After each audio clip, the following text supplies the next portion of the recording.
Assalamualaikum warahmatullahi wabarakatuh. Selamat datang di seminar proposal D3 Teknik Elektromedik tahun 2021.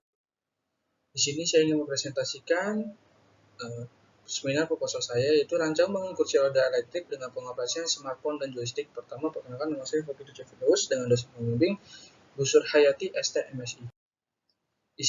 Isi proposal yang pertama adalah latar belakang, yang kedua ada penelitian sebelumnya, yang ketiga ada rumusan masalah, yang keempat ada batasan masalah, yang kelima ada tujuan penelitian, yang keenam ada manfaat penelitian.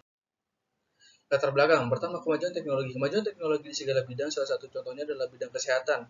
Nah, kursi roda adalah wujud nyata dari kemajuan teknologi di bidang kesehatan. Kursi roda adalah alat bantu jalan bagi seseorang yang memiliki kelainan fisik ataupun kelainan kesehatan. Disabilitas adalah lumpuh, layu, kaku akibat stroke, amputasi, atau kelainan atau kecelakaan. Nah, kursi roda merupakan alat life support. Penelitian sebelumnya pernah dibuat oleh Aji Wahyudi dengan judul Kursi Roda Elektrik Multifungsi oleh mahasiswa dari Poltekkes Jakarta 2. Pada penelitian ini sudah menggunakan motor DC pada kursi roda elektrik, namun masih terkoneksi dengan button, belum menggunakan joystick dan Bluetooth. Rumusan masalah. Bagaimana melakukan perancangan kursi roda yang dapat dikontrol secara elektrik yang dapat menarik beban 70 kg? Batasan masalah yang pertama, alat hanya mampu menahan beban 70 kg. Yang kedua, belum dapat mendesain dengan kemampuan lem elektrik dan masih menggunakan tuas manual. Yang ketiga, uji fungsi kursi roda dilakukan pada bidang datar dan licin. Tujuan dari penelitian yang pertama, membuat kursi roda elektrik dapat berjalan secara elektrik dengan kontrol menggunakan smartphone yang terhubung melalui Bluetooth dan joystick.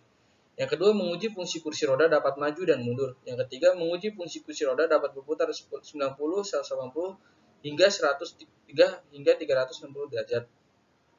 Yang terakhir, menguji kapasitas baterai dengan beban maksimal.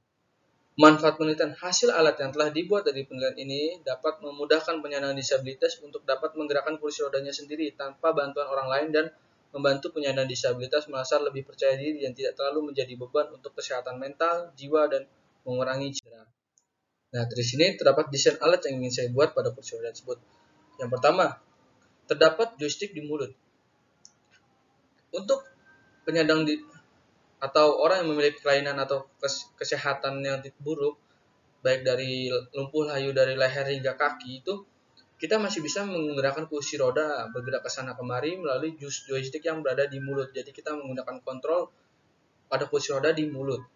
Yang kedua, saya membuat aplikasi pada smartphone yang dapat ditempelkan di kursi roda. Nah, seperti sebelah kanan itu adalah contoh dari software atau tampilan yang ingin saya buat, di mana kita bisa mengontrol melalui smartphone dengan tangan. Jadi kita mengurangi cedera pada tangan. Spesifikasi alat. Nama alat yang saya buat adalah kursi roda elektrik dengan pengoperasian smartphone dan joystick dengan power supply aki charging dengan sistem 224 volt AC dengan microcontroller Arduino Uno dengan driver motor modul IBT2 dengan arus maksimum 40 ampere dengan motor penggerak motor DC 12 volt dengan modul Bluetooth HC06. Aplikasi software yang saya gunakan adalah MIT dengan beban maksimum 70 kg dengan kapasitas aki 24 volt dan 18 ampere hour. Alur penelitian.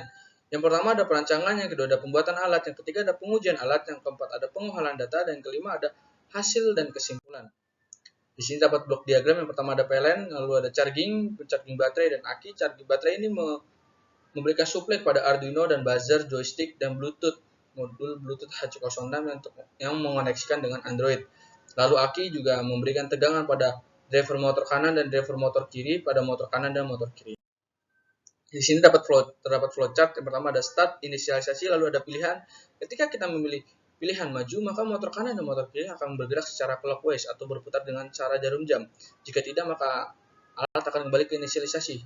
Dan selanjutnya, ketika kita memilih arah mundur, maka motor kanan dan motor kiri akan bergerak secara unclockwise atau berlawanan dengan arah jarum jam. Jika tidak, maka dia akan menunggu lagi. Jika kita memilih tombol kanan, maka motor kanan akan stop dan motor kiri akan clockwise. Dan sebaliknya, jika kita menekan tombol kiri, maka motor kanan akan clockwise dan motor kiri akan stop. Nah, sini saya lalu melakukan pengujian, yaitu pengujian fungsi, yaitu fungsi pertama maju, untuk membuat roda bergerak maju. Yang kedua adalah bergerak mundur, apakah berfungsi atau tidak, berbelok ke kiri berfungsi atau tidak, berbelok kanan berfungsi atau tidak, Bluetooth dapat terkoneksi atau tidak, joystick dapat terkoneksi atau tidak. Lalu saya melakukan pengujian, yaitu maju dengan jarak 2 meter, lalu mundur dengan jarak 2 meter, lalu berbelok kiri dan berbelok kanan. Nah, yang ketiga ada pengujian daya tahan aki dengan beban maksimum yaitu 70 kg. Saya melakukan sebanyak 3 kali penguji cobaan dengan isi, jarak, dan waktu.